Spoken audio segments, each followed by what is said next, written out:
एक दिन एक किसान के घर पर कुछ मेहमान आते हैं और जब वो मेहमान उस किसान के घर पहुंचते हैं तब वो किसान अपने खेत पर होता है। तो मेहमान किसान के घर पर उस किसान का इंतजार करते हैं और थोड़ी देर बाद वो किसान और उसका पालतू कुत्ता दोनों घर पर पहुंचते हैं। मेहमान ने उन दोनों को देखा और उस किसान से पूछते हैं कि तुम दोनों एक ही रास्ते से आए हो, पर तुम्हारा कुत्ता वो हांफ रहा है और तुम तो बिल्कुल भी थके हुए नहीं लग रहे हैं, ऐसा क्यों?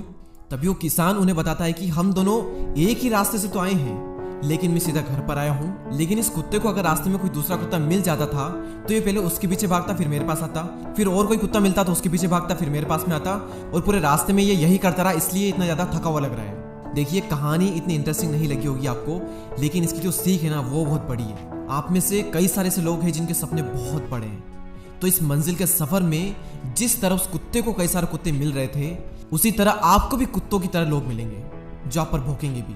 दो ऑप्शन है आपके सामने, उस कुत्ते की तरह इंसान से लड़ने में, उसे समझाने में अपनी एनर्जी वेस्ट कर दो, उसके पीछे भागते रहो, या फिर उस किसान की तरह अपना लक्ष्य अपने माइंड में रख करके सीधे रास्ते पर चलते जाओ।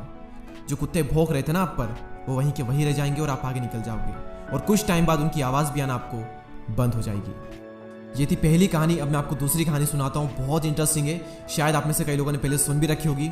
एक बार एक पिता अपने बच्चे को पार्क में घुमाने के लिए ले जाते हैं। तभी रास्ते में कुछ घास होती है। वो पिता अपने बच्चे से कहते हैं कि बेटा ये घास यहाँ से उखाड़ दो, तो बच्चा आसानी से उस घास को वहाँ से उखाड़ देता है। तभी वो दोनों आगे जाते हैं और फिर वहाँ पर उन्हें एक छोटा सा पौधा मिलता है। तो पिता अपने बेटे से कहते हैं कि इस पौधे को भी उखाड़ दो। तो जो बच्चा होता है वो थोड़ा जोर लगाता है और उस पौधे को भी वहाँ से उखाड़ देता है। फिर वो दोनों थोड़ा और आगे चलते हैं, फिर उन्हें एक थोड़ा बड़ा पौधा मिलता है। पिता फिर कहते हैं कि बेटा इस पौधे को भी तुम यहाँ से उखाड़ दो। तो वो बच्चा बहुत जोर लगाता है, बहुत जोर लगाता, अपनी पूरी जान लगा देता है और उस पौधे को वहाँ से उखाड़ देता है। फिर वो थोड़ा और आगे चलते हैं, फिर वहाँ पर उन्हें एक पेड़ मिलता है। तो पिता अपने बेटे से कहते हैं कि बेटा इस पेड़ को यहाँ से उखाड़ दो। बेटा कहता है पापा ये पेड़ मुझसे नहीं उखड़ेगा। पापा कहते हैं तो ट्राई तो कर, उखड़ेगा। तो बेटा अपने पापा की बात को मान करके लग जाता है उस पेड़ को उखाड़ने में। वो बहुत कोशिश करता है, अपनी पूरी जान लगा देता है, लेकिन फिर भी उस पेड़ को नहीं उखाड़ पाता।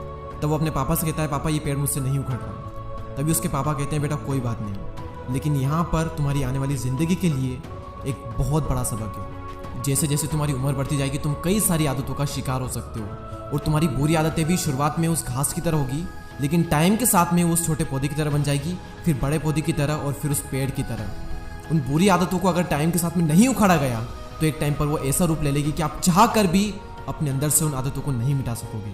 जैसे ही कोई भी बुरी आदत हमें लगी, शुरुआत में उसको छोड़ना उतना ही आसान होगा जितना कि उस घास को उखाड़ना, लेकिन जितना ज़्यादा टाइम आप लोगे उतना मुश्किल होता जाएगा उस आदत को छोड़ना, जिस तरह से उस बच्चे के लिए हो गया था उस पेड़ को उखाड़ना।